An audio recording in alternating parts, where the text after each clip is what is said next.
sampai zaman Pak Joko Widodo terakhir September. Jadi waktu saya mahasiswa berarti di zamannya Pak Abdurrahman Wahid.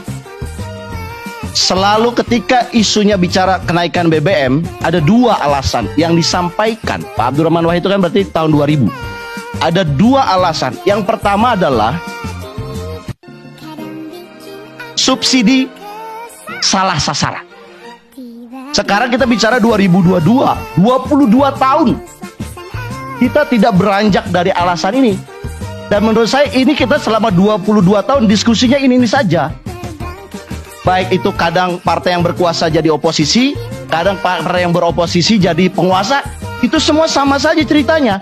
Dan sampai hari ini Bang, September ini, saat pemerintah menaikkan, saya tidak melihat perbaikan subsidi supaya tidak salah sasaran. Alasan yang kedua, kenapa kemudian harus dinaikkan BBM subsidi? APBN takut jebol. 22 tahun yang lalu kita masih bicara hal yang sama Bang. Jadi saya sebagai representasi anak muda, saya bingung dengan cara abang-abang ingin mengelola negara. Kok kita terjebak dengan alasan yang sama? 22 tahun, reformasi 25 tahun. Kita terjebak pada alasan yang sama dan kita masih mengatakan debatnya begitu. Jadi yang kemudian sekarang jadi penguasa bilang mempertahankan argumennya berkuasa, yang oposisi menjawab melawannya. Nanti begitu yang oposisi jadi berkuasa, berbalik.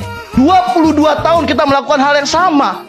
Ini kan namanya kita bangsa yang apa namanya? Saya ingin mengatakan kita bangsa yang cerdas, karena orang-orang rakyat di bawah itu cerdas. Meskipun harga BBM naik, teman-teman ojol naik, mereka tetap survive. Tetapi yang saya tidak melihat kecerdasan ini adalah para policy makers, baik itu di parlemen ataupun di pemerintahan. Kok ini yang rakyat jadi pintar, begitu dia masuk jadi policy makers, kok jadi blow on gitu loh Bang.